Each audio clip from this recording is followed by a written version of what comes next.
ගොඩක් ආදරෙන් ඔයාලා හැමෝම අපේ channel එකට පිළිගන්නවා. අද කියලා දෙන්නේ රසවත් විදියට කොහිල ව්‍යංජනයක් උයා ගන්න හැටි. ගොඩක් විදියවල් වලට උයන්න පුළුවන් මේවා. මම උයාගත්ත විදිය තමයි කියන්නේ. ඔයාලා channel එකට අලුත් නම් subscribe කරලා එකතු වෙන්න. ඒ වගේම රසවත් අදහසත් අපට පහලින් comment කරන් යන්න. එහෙනම් අපි වීඩියෝ එකට ගිහිල්ලා බලමු කොහොමද හදාගන්නේ කියලා. පිටපොත්ත සුද්ධ කරලා හොඳට හොදගෙන මේ විදියට කොටු කපාගෙන තියෙනවා කොහිල පොඩි කෑලි දෙකක්. ඔයාලා කැමති හැඩයකට කපා ගන්න පුළුවනි. ඒත් එක්කම කපා ගන්නකොට මේ වගේ මේ තියෙනවනේ නූල් වගේ ගතියක්. ඒවා ගොඩක් අය අයින් කරනවා. එහෙම අයින් කරන්න උවමනා නැහැ. මේ කොහිලලේ නම් ඒ විදිහේ නූල් ගොඩක් තිබුණේ නැහැ. ඊට පස්සේ අපිට ඕනේ පොල් කිරි. මම මෙතනදී පොල් කිරි මෙතන ගොඩක් තිබුණට බොහොම පොඩි ප්‍රමාණයක් තමයි ගන්නෙ. උකු මිටි කිරි තමයි අරන් තියෙන්නේ. ඊට පස්සේ සුදු ලුණු ගෙඩියක් පොඩිවට කපාගෙන තියෙනවා. කුරුඳු පොතු කෑලි 2-3ක් අරන් තියෙනවා. සියඹලා බික් 2ක් අරන් තියෙනවා. ඔයාලට සියඹලා වෙනුවට බිලින් එහෙම නැත්නම් තක්කාලි පාවිච්චි කරන්න පුළුවන්. ඊට පස්සේ අරන් තියෙනවා රතු ලුණු ගෙඩි 7-8ක් අරගෙන පොඩිවට කපාගෙන තියෙනවා. අම මිරිස් කරල් 2කුත් අරගෙන ওই විදියට කපාගෙන තියෙනවා. ඊට පස්සේ කරපිංච අරන් තියෙනවා.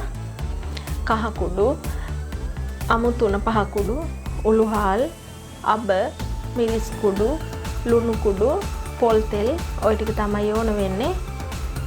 භාජනයක් ලිපේ තියලා රත් වුණාට පස්සේ පොල් තෙල් චුට්ටක් එකතු කරගන්න ඕනේ.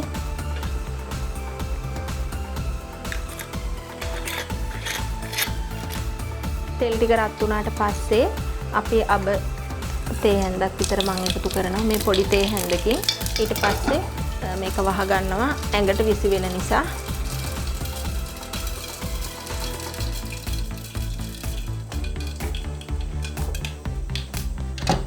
ඊට පස්සේ අපි මේ කපාගත්ත දේවල් ටික එකතු කරනවා.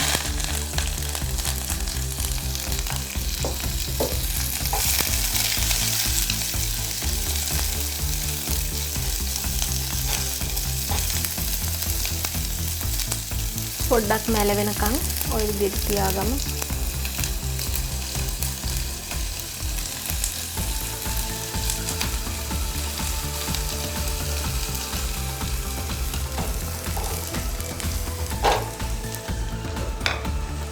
මම මේකට උළුහාල් ටිකකුත් එකතු කරගන්නවා.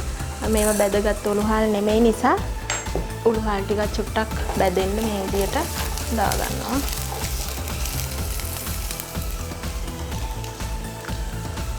ඊට පස්සේ කපාගත්ත කොහිල ටික දානවා.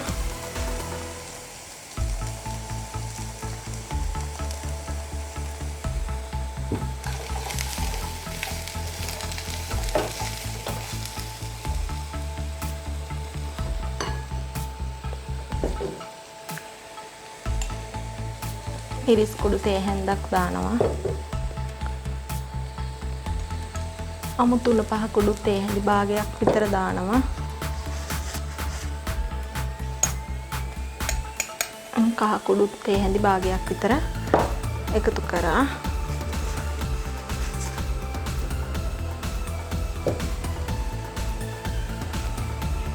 ලුණු තේ හැන්දක් එකතු කරනවා මදි වුණොත් පස්සේ එකතු කරන්න පුළුවන්. ඊට පස්සේ මේ විදිහට කලවම් කරගෙන පොඩ්ඩක් පොල් කිරි ටික එකතු කරගමු.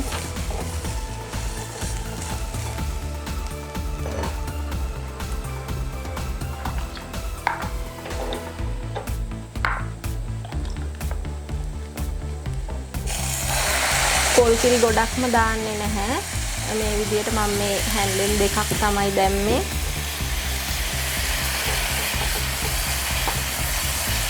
කෑලි වලට වඩා පහලින් හිටින විදිහට මම පොල් කිරි එකතු කරා. ඊට පස්සේ මේ සියඹලා බික් 2ක් අරන් තියෙනවා. ඒකත් මම එකතු කරනවා.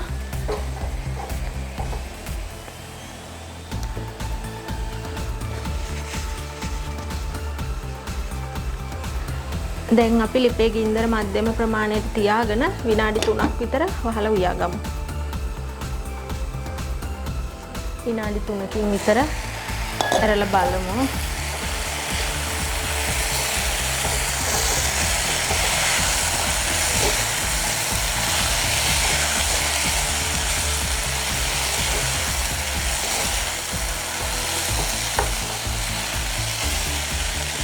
මම මේක හොදි හිටින්නේ නැති වෙන්න තමයි උයාගත්තේ.